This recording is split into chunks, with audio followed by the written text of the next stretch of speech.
I returned home after 6 weeks of fighting wildfires. Not a single moment to rest. And when I finally pulled into the driveway, the first thing I noticed was our neighborhood president, Jessica, filming a live video for her neighborhood watch group. She looked like she was hunting down a notorious criminal, but it was just me, covered in soot, desperate for a shower and some sleep. I stepped out of my truck, still dusted with ash, and there she was, her platinum blonde hair shimmering in the sunlight, wearing that neon green jacket she always seemed to think was a power move. She was shouting, her voice cutting through the air like a knife, claiming I was a fraud and that I had no right to be at my own house. Behind her were 3 squad cars parked on my curb, with officers standing ready, hands on their belts as if I were some sort of gangster. Let me rewind a bit. I'm Ethan, and I work for the Department of Natural Resources. When there's a wildfire, you don't get a day off. You just go, and you do your part. Jessica knows this. The entire neighborhood knows this. But here she was, waving around a folder stuffed with evidence, accusing me of being some kind of scam artist. She had a doctored utility bill with her name on my address, and even some bizarre theory that if a house is left empty for 30 days, it automatically falls under HOA jurisdiction. The cops weren't buying it, but they still had to play along, and I was too exhausted to care. I felt like I was in some fever dream. With my hands raised, I explained everything, where I had been, why I looked like I had been through a battle, and that I wasn't some federal agent. Meanwhile, Jessica was shoving her phone in my face, streaming my capture to her audience of a few die-hard followers. Then, out of nowhere, my neighbor, Gloria, showed up. She's in her 70s, tough as nails, and had been taking care of my plants while I was gone. She marched right up to Jessica, waving my spare house key like it was a weapon, shouting, "This is all nonsense, Jessica." I watered his plants for weeks. Gloria is the kind of person who bakes cookies for every occasion and attends HOA meetings just for the snacks. But when she gets mad, you'd better believe she means it. Jessica, of course, whipped her camera around, now accusing Gloria of being manipulated by a dangerous con artist. One of the cops stifled a chuckle, but Jessica didn't even flinch. She was on a mission, claiming I wasn't just some fake, I was a dangerous deep state agent. You're probably thinking the cops must have figured it out, right? Well, eventually they did. Officer Henderson checked my ID, cross-referenced it with property records, and with an apologetic look, told me I was free to go. But Jessica wasn't done. Oh no. She showed up the next morning with a new stack of complaints. My grass was half an inch too long, the birds were chirping too loudly past 9 p.m., and my parking was suspicious. She even accused me of using unauthorized breathing patterns in a common area. She'd set up a new website, exposing the imposter, with a blurry photo of me at my mailbox cropped into a weird wanted poster. She even started a YouTube channel, dissecting every supposed piece of evidence like I was some kind of criminal mastermind. The next day, I woke up to find 30 wooden stakes hammered into my yard, each one marked with HOA property. Jessica and her husband, Tom, were out there marking new property lines that stretched way into my backyard. Tom looked like he'd rather be anywhere else, constantly checking my window while sweating through his shirt. I wasn't about to let it go. I documented everything, photos, GPS coordinates, and even a legal letter demanding she stop.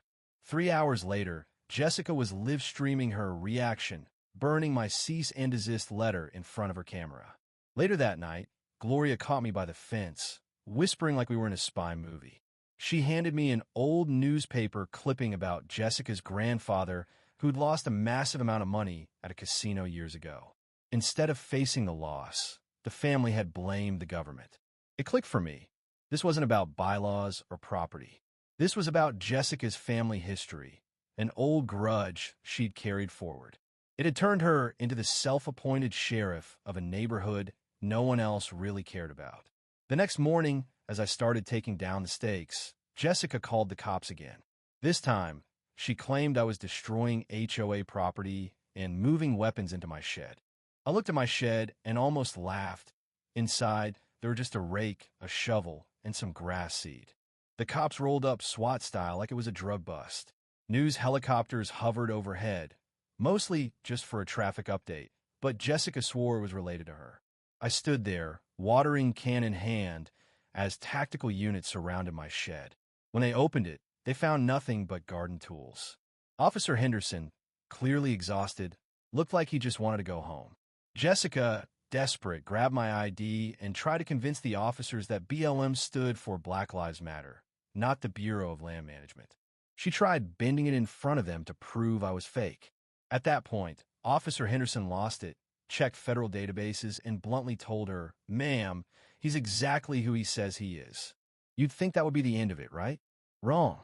A week later, Jessica called an emergency HOA meeting complete with 200 printed agendas, a PowerPoint presentation, and a full AV setup, because nothing says urgent like a PowerPoint.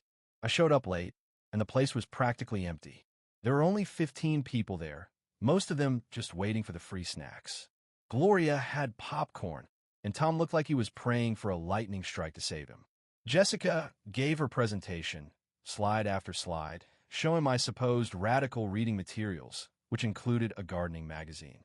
She accidentally clicked past some slides, and then when it came time for the vote, 3 people raised their hands: Jessica, her best friend, and a guy who was just stretching. But the real twist came later when my boss called. "We've got 47 FOIA requests about you," she said, barely hiding her frustration. Jessica had reported me to the EPA, FBI, CIA, and even the Space Force, claiming I was using satellites to spy on her garden. Fast forward a few weeks, and Jessica gets an invitation to a special ceremony downtown. She thinks it's for her bravery. The auditorium is packed, neighbors, reporters, and even a few federal agents. But instead of an award, Jessica found herself being put on display. Her live streams, her 911 calls, and all her wild accusations were projected on the screen. The prosecutor read out the family poker scandal. Gloria testified, and even Tom admitted he'd been keeping Jessica's secrets for years. By the end, Jessica's face was pale, and she was arrested for harassment and false reporting. Her live stream caught her last desperate look as they led her away in handcuffs. The neighborhood went quiet. Someone whispered, "She finally went viral." I had to hold back my laughter. 3 months later, things had changed. Jessica was gone. Gloria was the new HOA president. Tom was dating his therapist. The HOA meetings were now potlucks, and I could finally let my grass grow without worrying about the Fed showing up. I received a letter from Jessica, now working at a grocery store. She had a photo of herself at a support group and said she was learning to let go of old ghosts. As I stood in my yard, watching the sun set over the land that had seen so many storms, I wondered, could I forgive a neighbor who tried to ruin my life if they finally came clean? Or are some wounds just too deep? In the end, justice prevailed, but it came at a cost. The neighborhood felt different, calmer, freer, and a little more real. As for me, I'd learned that sometimes the truth doesn't need defending. It speaks for itself. So what's your take? Can a person truly change? Or do some actions leave scars that never fade?